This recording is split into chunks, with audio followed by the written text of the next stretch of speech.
जगन्नाथ रथ यात्रा का दिन था, जब भगवान जगन्नाथ रथ पर सवार हो गए थे। रथ को खींचा जा रहा था, लेकिन फिर ऐसा कुछ हुआ जो आपको हैरान कर देगा।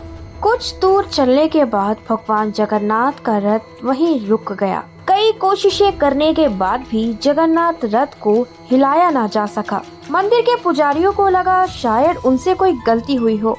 तब मंदिर के पुजारी और पुरी के राजा ने मिलकर भगवान जगन्नाथ से क्षमा मांगी और रथ को आगे बढ़ाने की विनती करने लगे। फिर कुछ ऐसा हुआ जिसने सबको हैरान कर दिया। आखिर ऐसा क्या हुआ? तो आइए जानते हैं भगवान जगन्नाथ की रथ यात्रा से जुड़ी ऐसी ही दिलचस्प कहानी के बारे में। उड़ीसा के पुरी राज्य में स्थित भगवान जगन्नाथ का एक ऐसा मंदिर जहां भगवान जगन्नाथ साक्षात रूप में विराजमान है। इस मंदिर को धरती का वैकुंठ और भगवान विष्णु का चौथा कलयुगी धाम भी कहा जाता है। वैसे तो इस मंदिर के कई ऐसे रहस्य हैं जिसे सुलझा पाना वैज्ञानिकों के बस की भी बात नहीं, लेकिन आज हम बात कर रहे हैं भगवान जगन्नाथ की रथ यात्रा से जुड़ी एक ऐसी कहानी के बारे में जिस कहानी के सुनने से आपको भगवान जगन्नाथ का साक्षात्कार हो जाए। ये तो हम सब जानते हैं, भगवान जगन्नाथ मंदिर में गैर हिंदुओं को प्रवेश करने की अनुमति नहीं है। लेकिन क्या आप जानते हैं भगवान जगन्नाथ रथ यात्रा को आज भी एक मुस्लिम की मजार पर रोका जाता है? आखिर ऐसा क्यों किया जाता है? कौन था ये मुस्लिम भक्त जिससे मिलने भगवान जगन्नाथ स्वयं रथ पर बैठकर जाते हैं? उस भक्त के जयकारे के बिना रथ यात्रा अधूरी मानी जाती है। अभी तक आपने मेरे चैनल को सब्सक्राइब नहीं किया तो सब्सक्राइब कर लीजिए और वीडियो को लाइक करना मत भूलिएगा। बारे में ये कहानी है जगन्नाथपुरी के पास स्थित एक गांव की, जहां एक महिला रहती थी। वह जन्म से हिंदू थी और भगवान जगन्नाथ की बहुत बड़ी भक्त थी। वह जन्म से ही भगवान जगन्नाथ की पूजा अर्चना किया करती थी। जन्म से हिंदू होने के बाद भी किसी कारणवश उसकी शादी हुई एक मुसलमान से और उनके एक बेटा हुआ जिसका नाम था सालबैग। माता हिंदू और पिता मुस्लिम होने के कारण बेटे सालबैग ने इस्लाम धर्म को कबूल किया और बड़े होने के बाद उसने मुगल सेना में जाने का निर्णय लिया। वह मुगल सेना में शामिल हो गया और मुगल सेना में उसने कई युद्ध जीते, किंतु एक बार युद्ध करते करते उसके माथे पर चोट लग गई, जिसके कारणवश उसे मुगल सेना से निकाल दिया गया। माथे पर चोट इतनी गहरी थी कि कोई भी वैद्य उसका इलाज ना कर सका।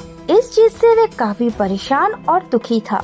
उसकी माँ भी बहुत परेशान थी। फिर एक बार सालबैग की माँ ने सालबैग को भगवान जगन्नाथ के बारे में बताया और सालबैग को भगवान जगन्नाथ की भक्ति करने को कहा।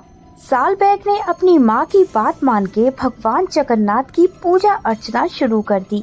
सालबैग की भक्ति भाव से भगवान जगन्नाथ इतने प्रसन्न हुए। सालबैग को भगवान जगन्नाथ ने सपने में दर्शन दिए। सपने में ही भगवान जगन्नाथ ने उसके सर पर एक मल्लम लगाया और जब वह सुबह उठा तो उसने देखा उसके सर का घाव ठीक हो चुका है। यह सब देखकर वह इतना प्रसन्न हुआ कि सुबह उठते ही भगवान जगन्नाथ के मंदिर जा पहुंचा।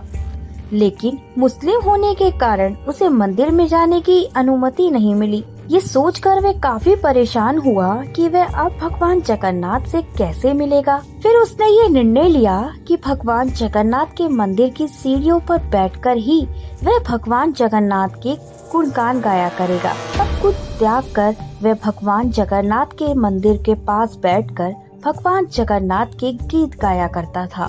वह इतने सुंदर गीत गाता था कि आने वाले सभी भक्त उसके गीत को सुना करते थे। ने अपना सारा जीवन भगवान जगन्नाथ की भक्ति में व्यतीत कर दिया। जब उसका अंतिम समय निकट आने वाला था तब उसने भगवान जगन्नाथ से कहा, हे प्रभु जगन्नाथ, मैं आपसे मिलने आपके मंदिर नहीं आ सकता तो क्या हुआ? आप मेरे मरने के बाद मुझसे मिलने मेरी मजार पर एक बार जरूर आइएगा। और उसके प्राण छूट गए। बाद जब रथ यात्रा निकाली गई, भगवान जगन्नाथ जब रथ पर विराजमान हुए, भगवान जगन्नाथ का रथ एक मुस्लिम की मजार के पास आकर रुक गया। काफी कोशिश करने के बाद भी रथ टस से मस नहीं हुआ। पुरी के राजा को काफी चिंता हुई। उसने भगवान जगन्नाथ से माफी मांगी और कहा प्रभु, कोई गलती हो गई हो तो क्षमा कीजिए, यथ यात्रा को पूर्ण कीजिए प्रभु। तो जगन्नाथ प्रभु अपने भक्त से मिले बिना कैसे जा सकते थे? राजा ने फिर से कोशिश की, किंतु फिर भी रथ टस से मस नहीं हुआ। वहाँ एक वृद्ध महापुरुष आए और भक्त सालबैग के बारे में बताया। सालबैग भक्त का जयकारा लगाने के लिए कहा। फिर पुरी के राजा ने सालबैग का जयकारा लगाया और रथ चल पड़ा। लेकर आज तक भगवान जगन्नाथ का रथ सालबैग की मजार के आगे रुकता है और आज तक ये प्रथा चलती आ रही है। भगवान जगन्नाथ के मंदिर से कुछ ही दूर पहले सालबैग भक्त की मजार बनी हुई है। तो ऐसे हैं हमारे जगन्नाथ प्रभु, जो भक्त की पुकार सुनते भी हैं और उनसे मिलने आते भी हैं।